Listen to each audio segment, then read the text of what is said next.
Boa noite para você. Pacientes esperam por abertura de leitos no hospital que é referência no tratamento da Covid.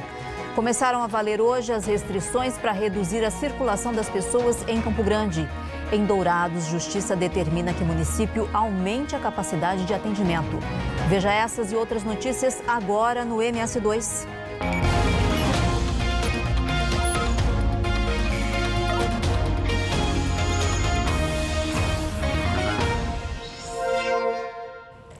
São Paulo anunciou hoje que deve começar a vacinar contra a Covid no dia 25 de janeiro, com a Coronavac, que está em fase final de testes, inclusive aqui em Mato Grosso do Sul. A Rússia começou a vacinar a população nesse fim de semana com a própria vacina. E o Reino Unido começa a imunização amanhã. São doses de esperança para a gente acreditar que falta pouco. A vacina vai chegar. Mas até lá, máscara, higienização constante das mãos e distanciamento social são as principais armas na luta contra o novo coronavírus. No fim de semana, as equipes de fiscalização da Prefeitura de Campo Grande flagraram vários casos de desrespeito ao toque de recolher e às medidas de biossegurança. Da noite de sábado até a madrugada de domingo, foram mais de 150 ligações para o 153, que é o telefone para denúncias neste período de pandemia. No Jardim Noroeste, a Guarda Municipal flagrou uma festa com cerca de 100 pessoas. No local, os agentes encontraram bebidas alcoólicas e apreenderam um revólver calibre 38 com 5 munições e maconha. Na saída para São Paulo, outra denúncia levou os guardas a encontrarem uma aglomeração ainda maior. Cerca de 300 pessoas participavam de uma festa. O responsável pelo evento não foi encontrado e as pessoas foram orientadas a deixarem o local. E uma casa de shows foi interditada, segundo a Secretaria Municipal de Saúde, porque estava acima do limite da capacidade. A CESAL diz que havia cerca de 1.000 pessoas no local. Em Nova Andradina, sudeste do estado, também foram registradas festas e aglomerações. Na maioria, jovens e adolescentes dançando, bebendo e ninguém com uso de máscaras. A cidade já registrou 17 mortes e tem hoje 44 casos ativos. Na última edição do programa Prosseguir do governo do estado, que avalia a situação dos municípios, Nova Andradina foi classificada como risco elevado. E a gente reforça que a partir de hoje, Campo Grande tem novos horários para o toque de recolher e também para o comércio, medidas para tentar conter o aumento da Covid. Camila Jovê chegando aqui ao vivo com essas informações. Oi, Camila, boa noite. Oi, Lucimar, boa noite para você, boa noite para o pessoal de casa também. A partir desta segunda-feira, o toque de recolher passa a começar 2 horas mais cedo, então vai das 10 horas da noite até às 5 horas da manhã. Antes era a partir da meia-noite. Os serviços essenciais e o delivery ficam autorizados a funcionar. Tem mudança também para o comércio, que funciona em horário estendido por conta das festas de fim de ano, das compras, mas também tem medidas de biossegurança, novos horários. Quais são, então? As lojas do centro passam a funcionar das 8 horas da manhã até as 9 horas da noite. Os shoppings funcionarão até as 10 horas da noite. Locais com atendimento ao público agora tem capacidade máxima de 40%, antes era de 50%. É sempre bom relembrar que o uso de máscara, álcool em gel e o distanciamento social são essenciais, tanto dentro das lojas do comércio quanto em todos os lugares das ruas aqui da cidade e também de todo o estado. Tem mudanças também para o transporte coletivo a partir de agora. A entrada pela porta traseira dos ônibus nos terminais é proibida. O passageiro entra pelo terminal e só vai passar o cartão na catraca do ônibus. A capacidade máxima também fica limitada a 70% da lotação do veículo. O horário do transporte passa a ser das 5 horas da manhã até as 11 horas da noite. Os cartões de estudante e dos idosos estão suspensos. Lembrando que esse decreto tem validade de 15 dias. Lucimar. Te agradeço por enquanto, Camila. A gente volta a conversar. Em relação a festas e eventos, houve uma mudança no novo decreto. Na publicação de sexta-feira, o Diário Oficial trazia a proibição, inclusive dos esportivos. Pela manhã, um grupo de empresários fez uma manifestação pela continuidade de eventos na capital e redução do toque de recolher. Houve reunião com representantes do município. Essa tarde, o decreto foi republicado pelo município, e os eventos de todos os tipos entraram na mesma regra dos locais com atendimento ao público. Segundo o município, devem obedecer ao toque de recolher, regras de biossegurança e capacidade reduzida. A superintendente de Vigilância em Saúde da Prefeitura de Campo Grande, Verus Calado, falou sobre o novo decreto e o motivo da mudança.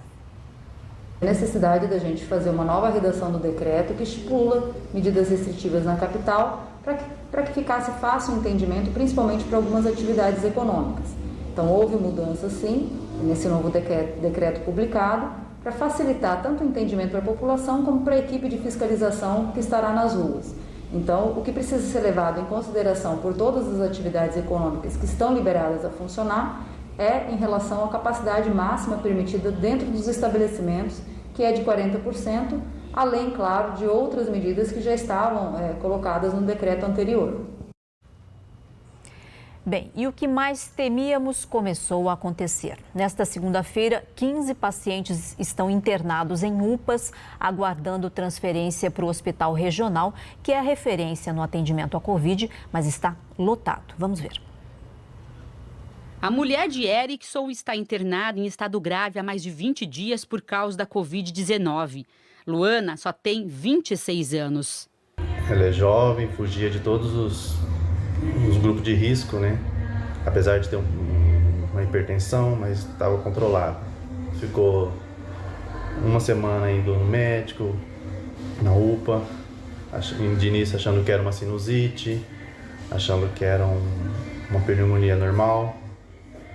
Mas aí durante a semana foi se agravando, voltando ao médico.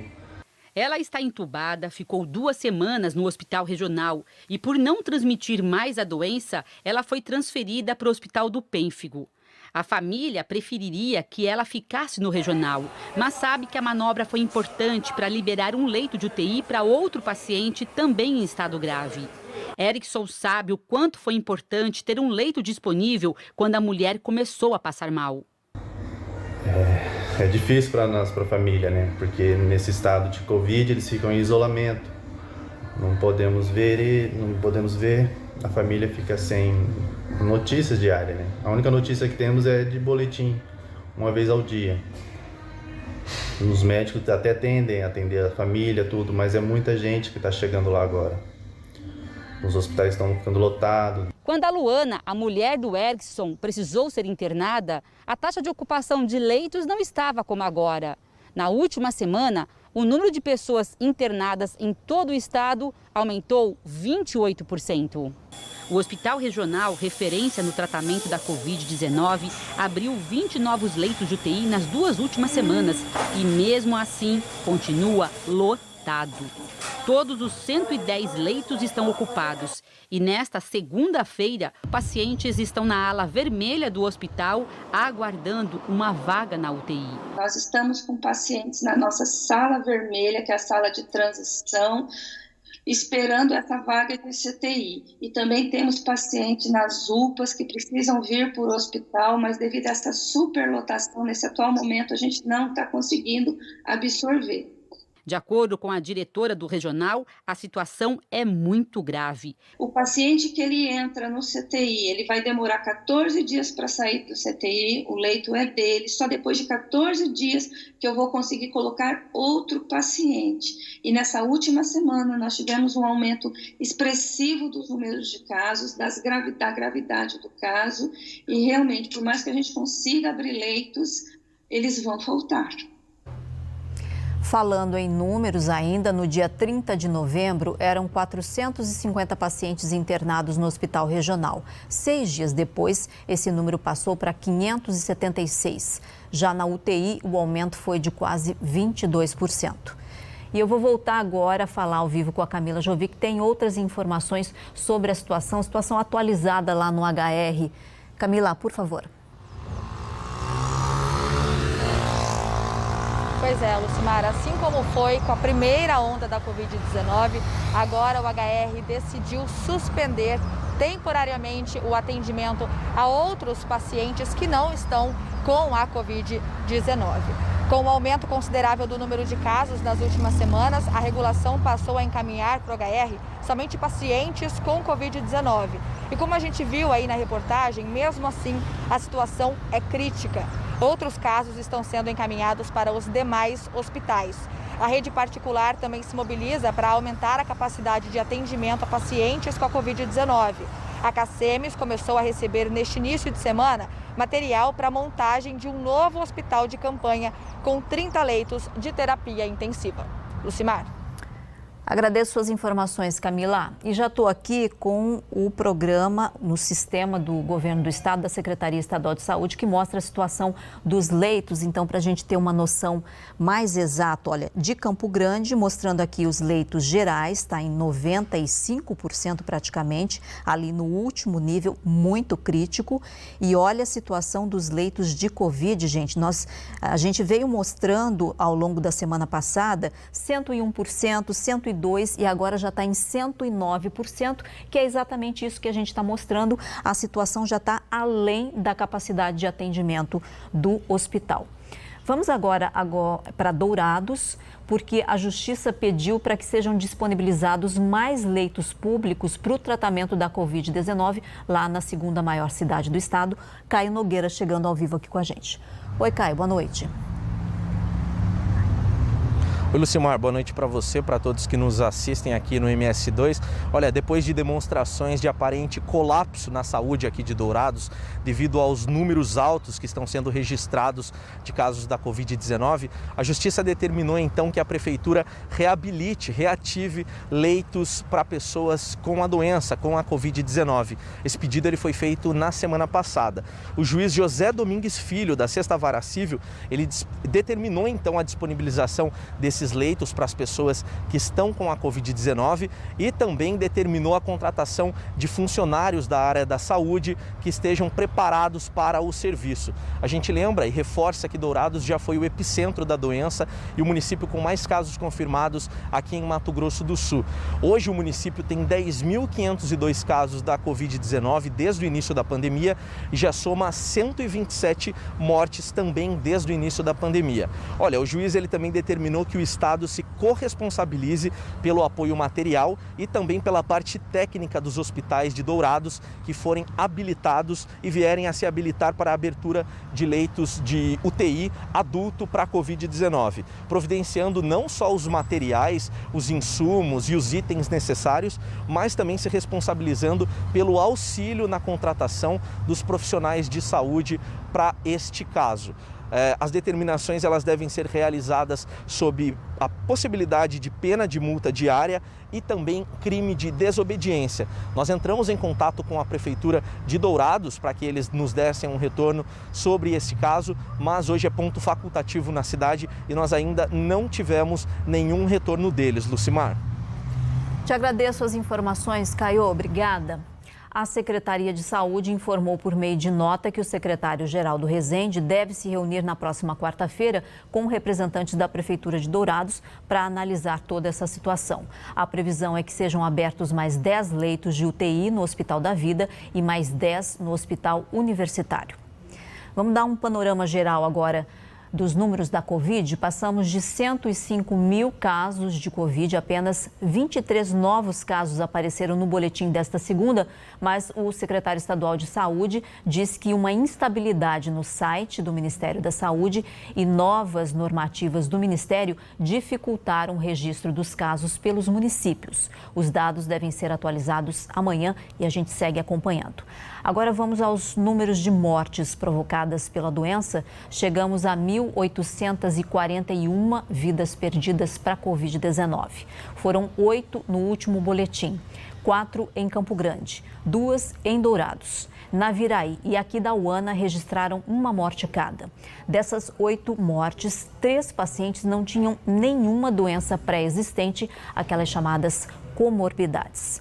E no G1MS você pode participar de uma enquete, agora voltando a falar sobre essas medidas restritivas, as novas restrições que começaram a valer hoje em Campo Grande. Estou pegando aqui, para a gente acompanhar junto. As novas restrições são suficientes para conter o crescimento da Covid em Campo Grande? É a pergunta para você participar e responder lá, sim, se a população colaborar, não, o poder público deve tomar medidas mais rígidas. Participe, dê a sua contribuição, sua avaliação e tem tempo, viu?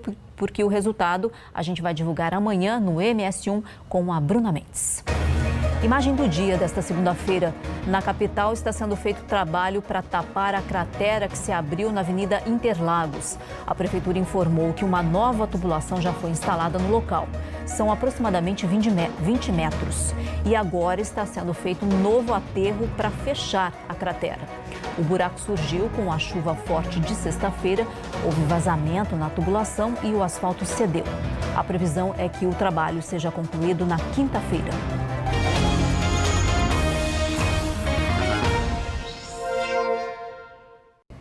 A Secretaria de Saúde de Corumbá está investigando a morte de uma menina de 10 anos por Covid-19. A criança vivia com a família no assentamento Taquaral e deu entrada no último sábado na Santa Casa da cidade e morreu na noite desse domingo. A mãe informou ao hospital que a filha não tinha nenhuma doença pré-existente. Ambas fizeram teste rápido para Covid com resultados positivos. Amostras de teste suave foram coletadas e encaminhadas ao Laboratório Central, o LACEN, em Campo Grande. A Secretaria de Saúde de Corumbá ainda aguarda o resultado. Pesquisa divulgada hoje pelo Procon mostra uma grande diferença nas mensalidades das escolas particulares em Mato Grosso do Sul. É mais uma situação a se ajustar neste ano marcado por uma forte mudança na rotina das famílias. Essa escola na capital tem cerca de 100 alunos nos ensinos infantil e fundamental 1. Por causa da pandemia, apenas a metade retornou para as aulas presenciais e deve permanecer assim no ano que vem. Apesar do ano letivo ainda nem ter chegado ao fim, a direção está de olho no próximo. Além de manter as medidas de segurança, já está com os conteúdos definidos. O que nós fizemos foi acrescentar algumas questões relacionadas a esse ano, principalmente voltado para a recuperação de conteúdos que ficaram deficitários em 2020.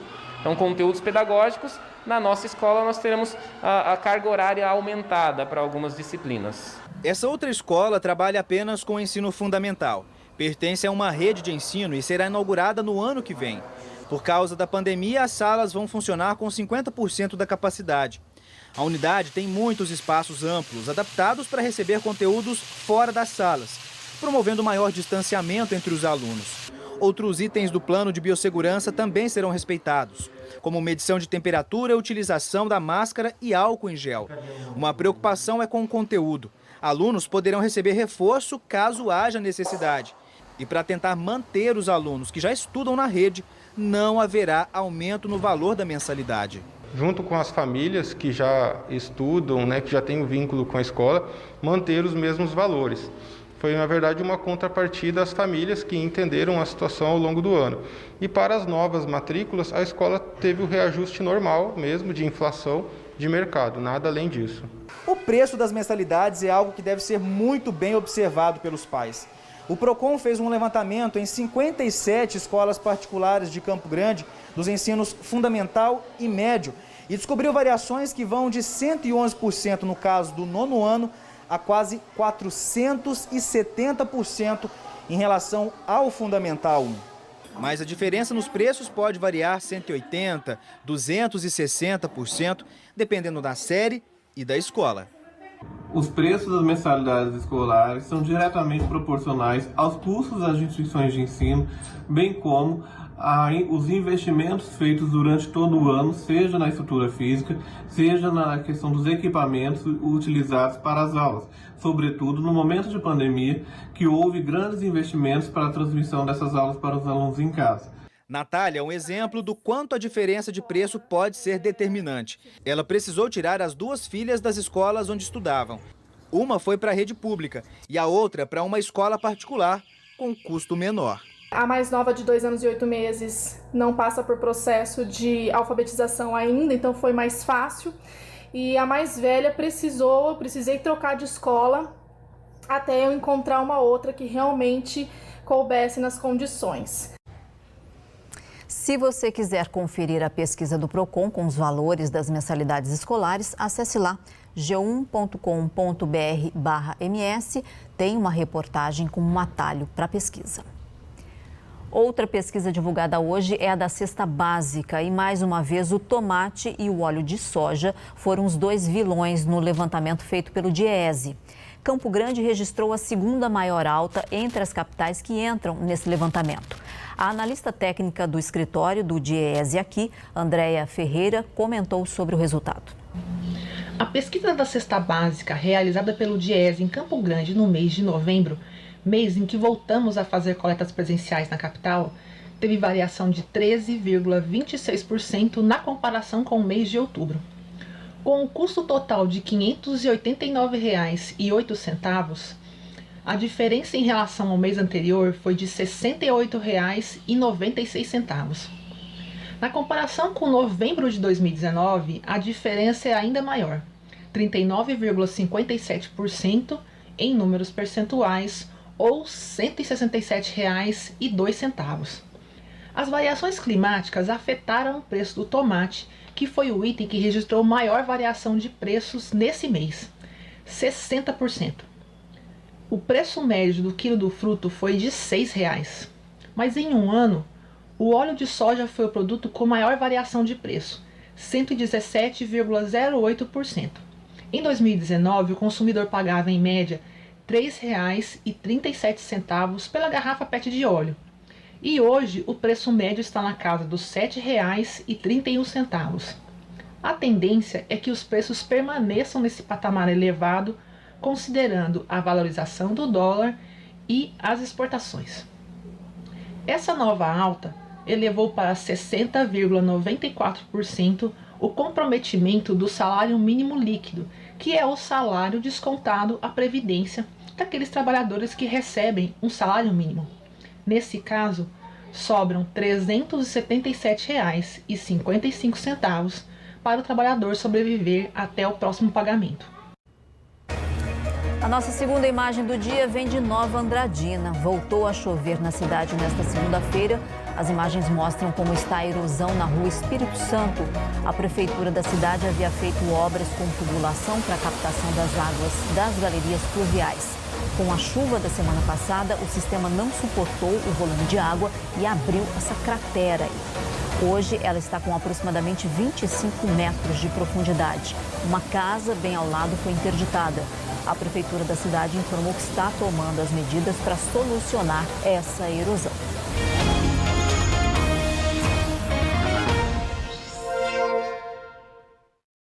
A polícia procura pelo motorista suspeito de matar a facadas a auxiliar de secretaria Fabiana Lopes dos Santos, de 37 anos. O crime foi na sexta-feira no Parque Lajeado, na capital.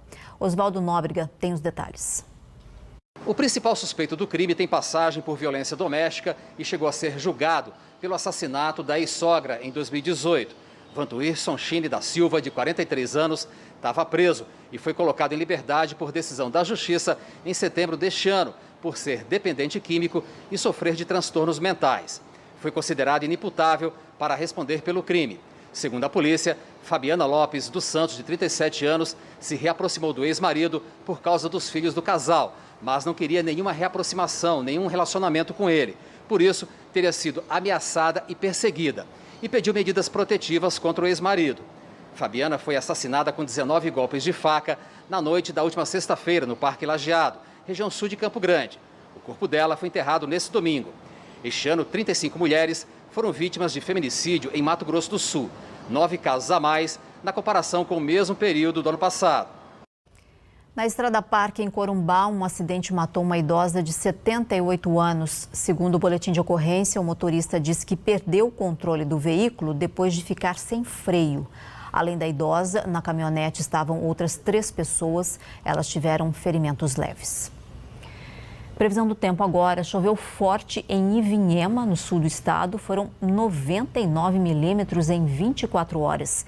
Em Rio Brilhante foram 80 milímetros. Para amanhã, a previsão diz que pode chover no norte e no leste do estado, mas nada comparado com tudo isso que choveu hoje não. Vendo os detalhes aqui, ó. Nova Andradina com 0 de chuva na previsão, mínima de 22 e máxima de 33. Ladário também não tem previsão de chuva por lá, no oeste, no Pantanal. Mínima de 24, máxima de 35. Maracaju com mínima de 21, máxima de 33, também não tem previsão por lá. Agora, onde há chuva, a previsão de 5 milímetros no leste, em Três Lagoas, começando com 21 de mínima e máxima de 33. E a maior quantidade de chuva prevista para a região norte, ali Rio Verde, com 8 milímetros e mínima de 22, máxima de 34.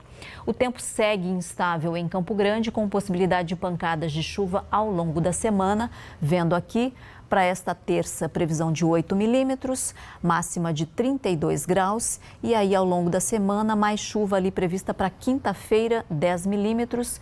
E a variação de temperatura ali entre 32, 33 e 34 graus. As chances de chuva a gente vendo de 67% a 90%, melhorando bem a umidade do ar.